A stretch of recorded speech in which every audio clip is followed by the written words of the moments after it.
حاضرین و ناظرین کرام،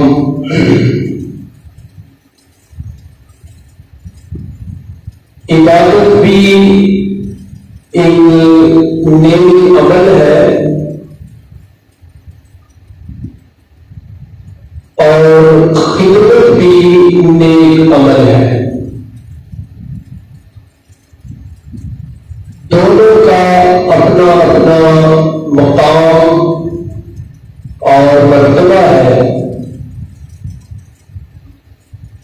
لیکن خدمت میں اور عبادت میں ایک بہت بڑا فرق یہ ہے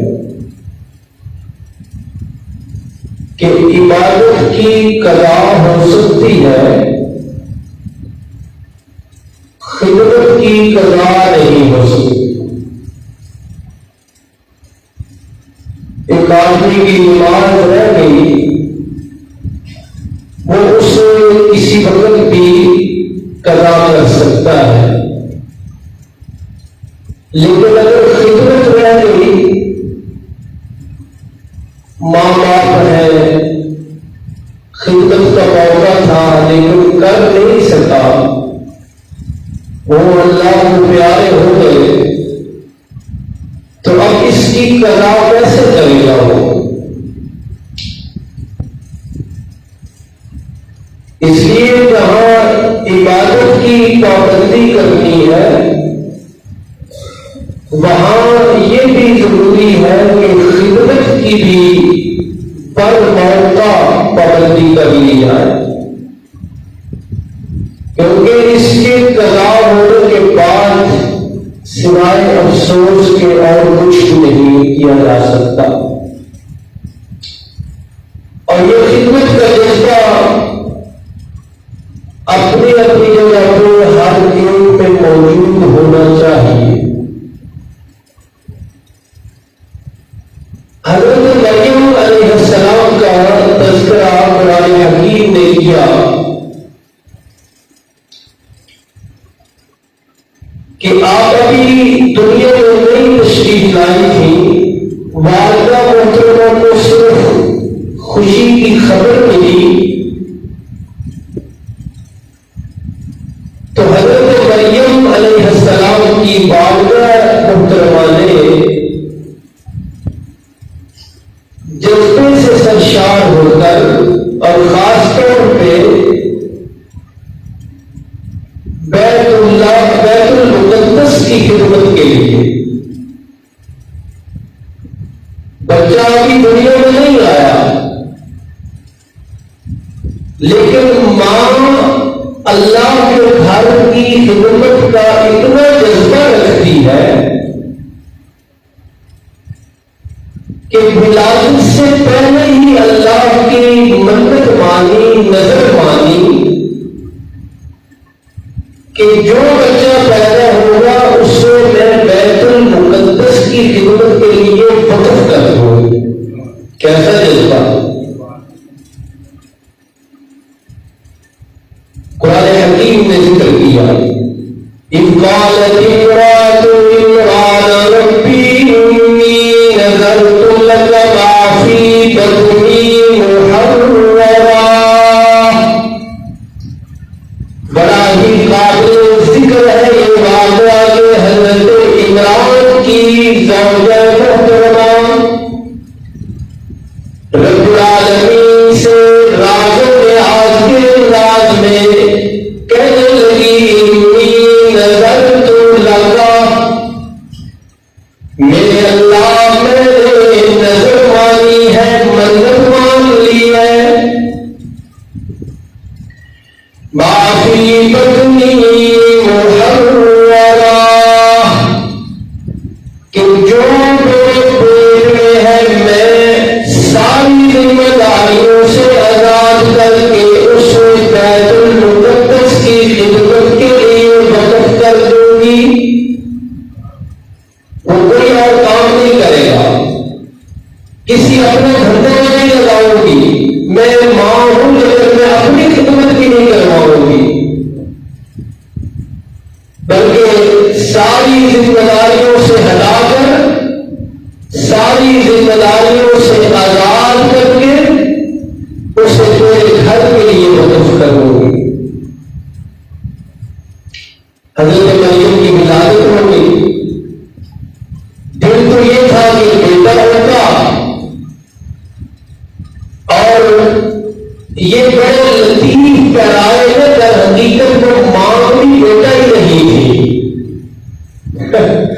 بڑے عجیب انداز میں اللہ سے بیٹا ہی مانگ رہی تھی کہ میرے اللہ بیٹا عطا فرمائے تو میں اسے بیت المقدس کی خدمت کے لیے وقف کر دوں گی۔ لیکن حضرت مریم کی ولادت ہو گئی تو حضرت مریم علیہ السلام کو بھی انہوں نے اللہ کے گھر کی خدمت کے لیے وقف کر دیا۔ تو یہ جذبہ ہے کہ بیٹا ابھی دنیا میں آیا نہیں، لیکن اس کے لیے سوچ ماں کی کیا ہے، ماں کا جذبات کیا ہے کہ اسے اللہ کے گھر کی خدمت کے لیے وقف کرنا۔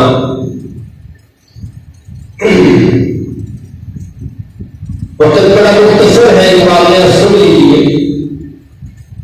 رسول رحمت صلی اللہ علیہ وسلم جب مکہ مکرمہ چھوڑ کے مدینہ تشریف لائے تو مدینہ منورہ کے جو رہائشی تھے نا لوگ کے رہائشی، انہوں نے آپ کی خدمت، آپ کی نصرت میں کوئی کسر نہیں چھوڑی۔ ایک عورت ہے صحابیہ، حضرت ام سلیم ان کا نام ہے، ام سلیم۔ غربت کی انتہا ہے، لیکن اپنی چادر کے دو ٹکڑے کیے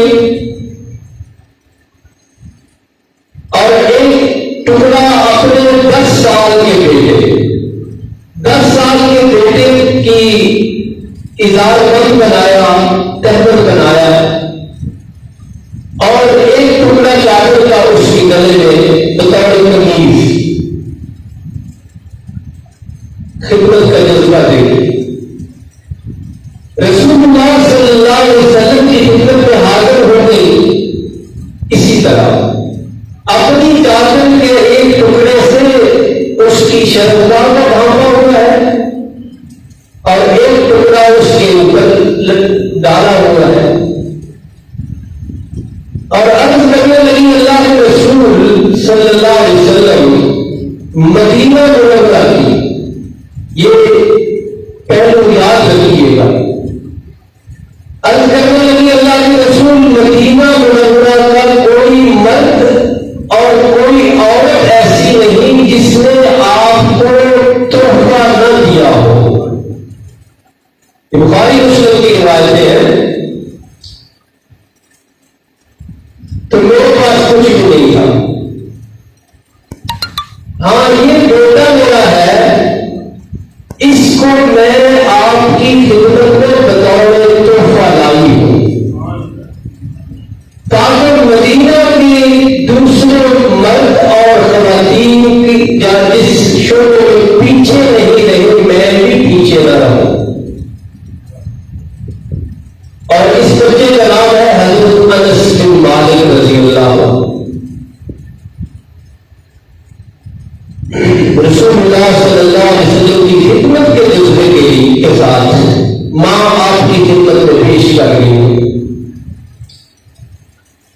حضرت انس بن مالک رضی اللہ عنہ 10 سال رسول خدا صلی اللہ علیہ وسلم کی خدمت کرتے رہے۔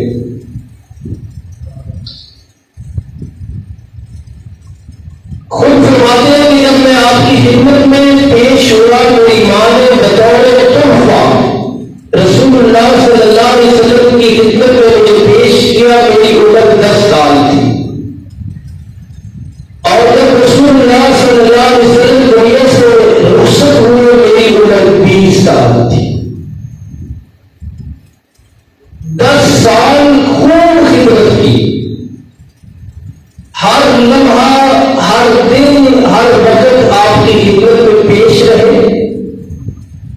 آپ جو کام فرماتے کرنے کے لیے وہ کام کرتے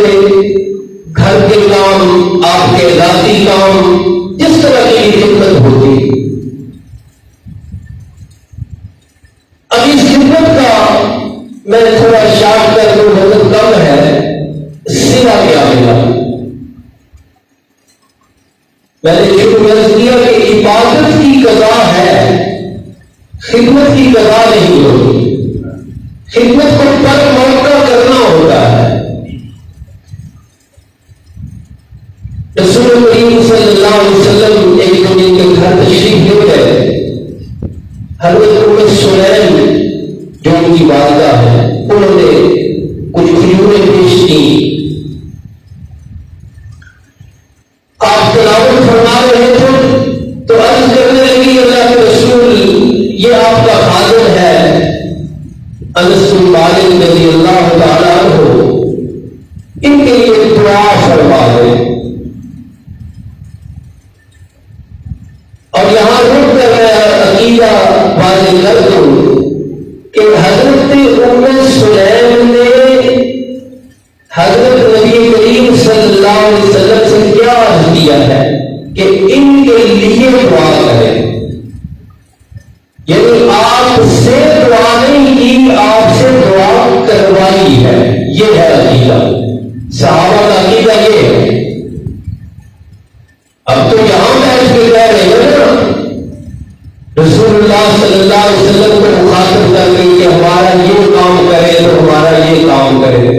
یعنی در خدا کو چھوڑ کے در مصطفیٰ پہ دعا کے لیے لوگ حاضر ہو رہے ہیں، لیکن جو سامنے تھے وہ ان کا طرز عمل کیا ہے؟ وہ آپ سے دعا نہیں کرتے تھے، آپ سے دعا کرواتے تھے. اچھا، رسول اللہ صلی اللہ علیہ وسلم نے کیا کیا؟ آپ نے یہ نہیں فرمایا کہ تم مانگ رہی ہے تو یہ بھی دیتا ہوں، یہ بھی دیتا ہوں، یہ بھی دیتا ہوں. اور یہ میں اس لیے نہیں کہہ رہا کہ ہماری رواج کا مسئلہ ہے، یہ اسلام کا مسئلہ ہے کہ سارے انبیاء کس طرح کے سواری تھے اور آپ کا قرآن کیا کہہ رہا ہے کہ سارے نبی میرے در کے سواری. اسلام کیا کہہ رہے ہیں؟ سارے نبی کس طرح کے سواری؟ اللہ کے در کے. اور یہ جاہل قوال مسلمانوں کے عقیدے کو ڈاکہ ڈال کے کہتے ہیں کہ سارے نبی تیرے در کے سواری. کہاں لکھا ہوا ہے؟ کیا ثبوت ہے؟ کس نے تمہیں کہا ہے؟ کوئی پتہ نہیں. تو حضرت ام سلیم رضی اللہ عنہ نے آپ سے عرض کی کہ اللہ سے دعا کرے، اور آپ نے بھی اسی وقت کہا اللہم، یعنی آپ نے بھی اللہ سے دعا کی. اچھا، دعا کیا تھی اس پہ آئیے. رسول رحمت صلی اللہ علیہ وسلم نے اپنی خادم کی خدمت سے خوش ہو کر اور اس کی والدہ کی درخواست پر 3 دعائیں کی. رب العالمین کی بارگاہ میں عرض کی کہ اللہ ان کے مال میں، ان کی اولاد میں اور ان کی عمر میں برکت عطا فرمائے. حالانکہ ابھی آپ کی شادی بھی نہیں ہوئی، 20 سال تقریباً عمر ہے. 3 دعائیں فرمائی، مال میں برکت، اولاد میں برکت اور عمر میں برکت.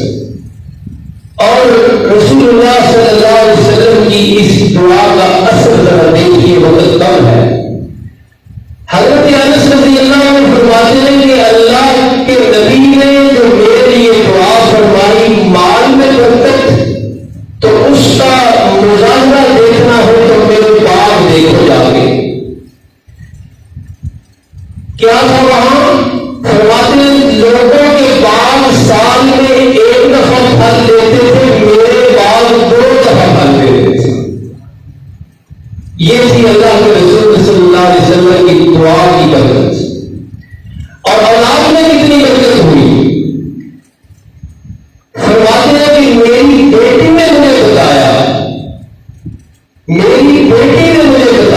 کہ میرے اتنی اولاد ہے کہ میرے دینوں میں وہ 100 سے زائد ہے. بیٹی کی اولاد. اور خود اپنی اولاد کے بارے میں بھی فرمایا کرتے تھے کہ اس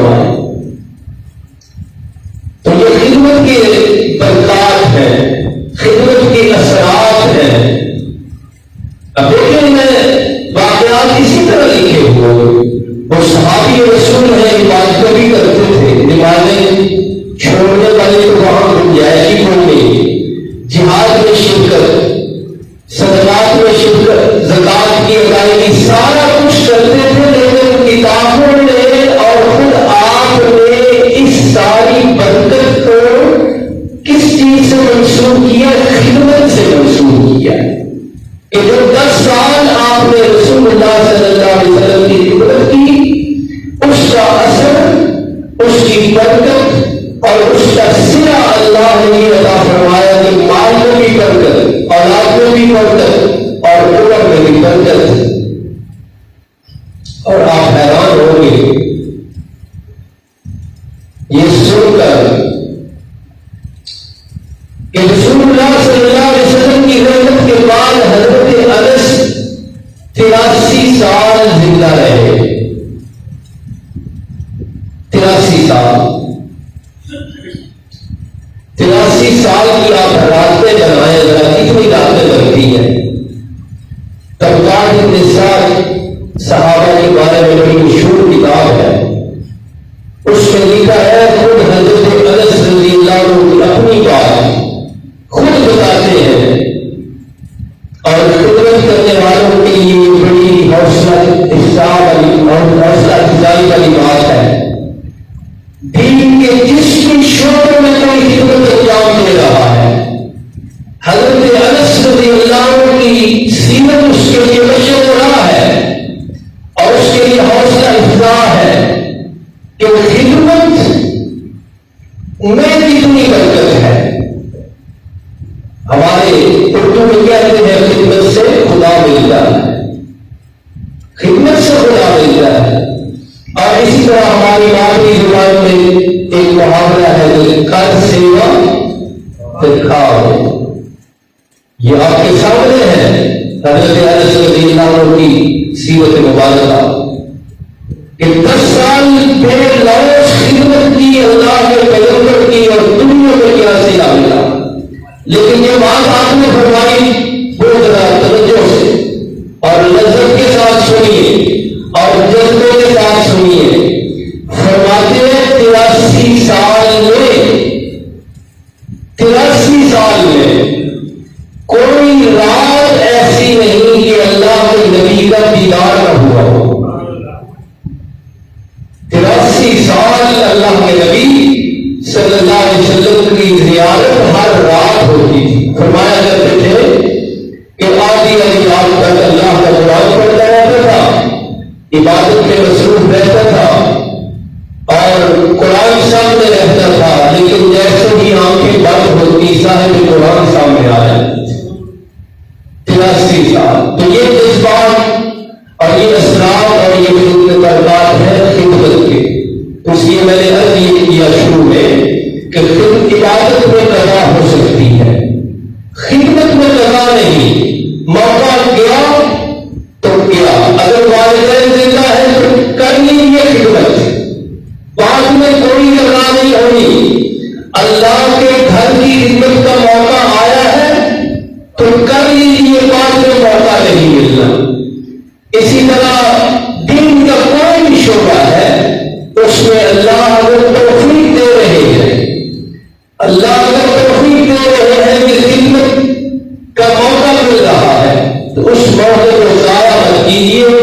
خدمت سے بہت بڑے فوائد حاصل ہوتے ہیں۔ قرآن مجید کی جو آیت میں نے پڑھی وہ تھی ایھم یکفر مریم،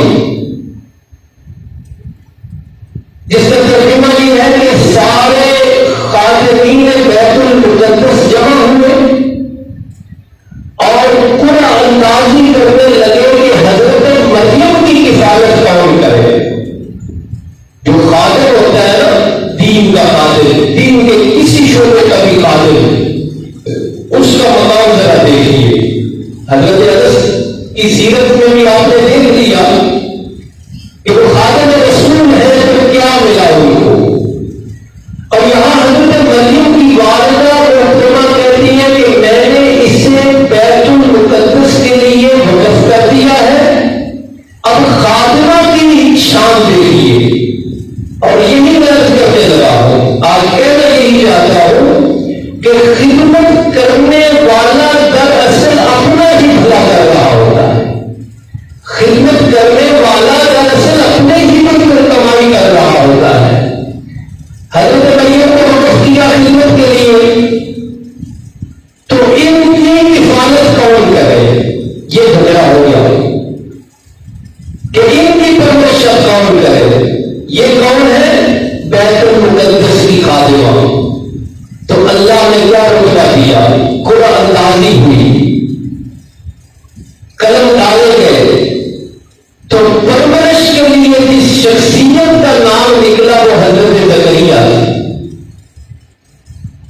تو یہ اللہ رتبے دیتا ہے کہ خادمہ ہے وہ بیت المقدس کی، اور ان کا خادم کس کو بنایا؟